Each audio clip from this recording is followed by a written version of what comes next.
ఇప్పుడు మొన్న పుష్ప సినిమాని యాక్చువల్లీ తీసింది తెలుగులో రిలీజ్ చేయడానికి బికాజ్ ఆఫ్ రాజమౌళి గారు.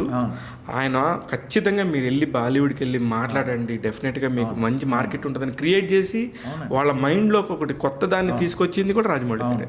మీరు నమ్మరండి, ఒక చిన్న ఎపిసోడ్ చెప్తాను. సంథింగ్ అంటే నన్ను అండి అనొద్దు ఫస్ట్. అది అంటే అదేలే భయ్య.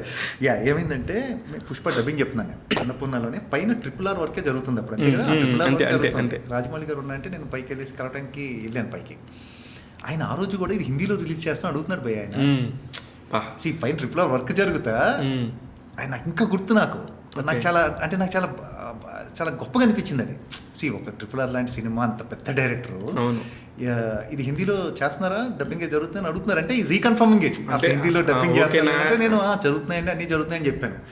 చెప్తున్నా మనిషి చూడండి అసలు అట్లా ఎంత ఎంత జాగ్రత్త, పక్క సినిమా గురించి కూడా అంత ఇదిగా అడగటం అనేది రేరిటీ అను ఒక ఒక ఒక గొప్పగా పెద్దగా పెరగటం. దానిలో నేనొక్కడనే కాదు, నా చుట్టూ ఉన్న వాళ్ళందరూ కూడా అంత టాలెంట్ ఉందని నమ్మే వ్యక్తి. అవునండి. మీకు ఆయన ఇంట్రడ్యూస్ చేసిన వాళ్ళు చెప్తాను, హీరోస్ ఆఫ్ కోర్స్ పెద్దలతో చేసేది, హ్యూజ్ విలన్స్ అండి. ఇప్పుడు ఫస్ట్ తీసుకుంటే శ్రవణ్, సుప్రీత్, అవును, ప్రభాకర్, అవును, నేను, భిక్షు యాదవ్, యు నేమ్ ఇట్, అందరూ కూడా ఒక సర్టన్ అంటే ఒక ప్రామిసెడ్ నోట్లో రాసిచ్చారు. తీసుకోండి మీ లైఫ్ ఇది. అంటే అచీవ్మెంట్స్ కింద చూస్తే ప్రాబబ్లీ హీరోలందరూ చేశారు, కానీ విలన్స్ ఎంతమంది ఇంట్రడ్యూస్ చేశారు, అంత బెస్ట్ విలన్స్ అండి వాళ్ళ ఫేజ్ లో. అంటే ఆ పర్టికులర్ యాక్చువల్లీ పేరు వచ్చింది. అదే ప్రదీప్ రావత్ అనే అతనికి నాకు పెద్ద నటన రాదు అనే ఒక మైండ్ సెట్ లో ఉండే, నువ్వు రా నీ మీసాలు బాగున్నాయి అని చెప్పి. అవునండి, ఇంకా అసలు ఒకసారి ఫిక్స్ అయితే ఇంకా అది ఆయన చేయించుకుంటారుగా. అదే అలాగే మీరు చెప్పటం సరే, మీరు బాడీలు ఇప్పుడు మీరు చెప్పిన పేర్లన్నీ ప్రభాకర్ కానీ, మీరు కానీ, సుప్రీత్ కానీ ఇలా చూడగానే భయపడిపోయేటట్టు ఉంటుంది.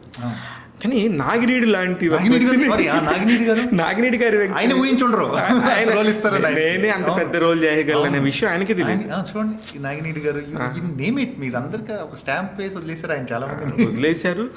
ఒక టైం తర్వాత ఇంకా ఆయన ఎప్పుడైతే ఈగా అటువైపు నుంచి వెళ్ళిపోయారో ఆయన మైండ్ సెట్ మారిపోయి తెలుగు వాళ్ళకి కొంచెం తగ్గించారేమో.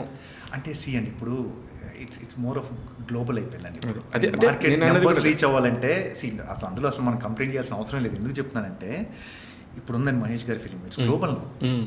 మీకు ఎక్కడ మీకు లాస్ట్ RRR మీకు హాలీవుడ్లో వచ్చిన థియేటర్ రియాక్షన్స్ చూస్తే మనకన్నా ఎక్కువ వచ్చాయి. యాక్చువల్లీ థియేటర్ రియాక్షన్స్ చూసుంటారు మీరు. అయ్యో బాబోయ్, అన్బిలీవబుల్ రియాక్షన్. జపాన్లో ఏంటి, అమెరికాలో ఏంటి, ఇప్పుడు వాళ్ళకి ఇప్పుడే రాజమౌళి గారు టేస్ట్ అందించారు.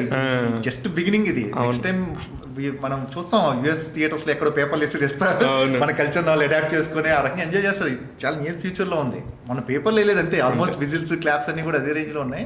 ఇంకా అవి కూడా చూస్తాం. సో ఇంత మార్కెట్ అయిపోయేటప్పటికి యాస్ టు పిక్ కదండి, అక్కడ ఇక్కడ పిక్ చేయాలి కదా, అన్ని చోట్ల నుంచి బ్యాలెన్స్ చేయాలి కానీ. సో ఆ విధంగా అంతే తప్పితే అంటే మీలాంటి వాళ్ళకి నా ఉద్దేశం ఏంటంటే, ఇప్పుడు నాతో పాటు ఎవరైనా జర్నీ చేస్తే అరే నన్ను ఎక్కడైనా పిలుస్తారేమో అనే ఒక చిన్న ఉంటుంది.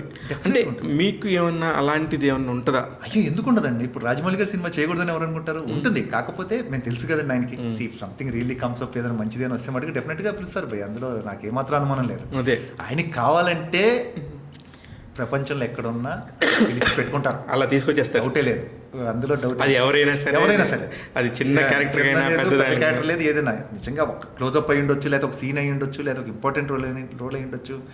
ఈ క్యారెక్టర్ పలానా చెయ్యాలి అంటే మటుకు ఖచ్చితంగా ఆయన పిలుస్తారని నాకు 100% నమ్మకం ఉంది, నాకు తెలుసు కూడా. ఇప్పుడు స్టూడెంట్ నెంబర్ 1 టైం నుంచి భయ్య మధ్యలో మీరు లాస్ట్ సినిమా ఆయన చేసింది నాకు తెలిసి విక్రమార్కుడు లాస్ట్. అంటే వరుసగా చేశారు, ఛత్రపతి, విక్రమార్కుడు, సై వరుసగా, స్టూడెంట్ నెంబర్ 1, సింహాద్రి, 5 సినిమాలు చేశారు అంతే కదా. సింహాద్రి ఒకటి చేయలేదు. చేయలేదా? సింహాద్రి చేయలేదు. ఓకే, సింహాద్రి ఒకటే లేదు, మిగతా అన్ని చేశారు. అదే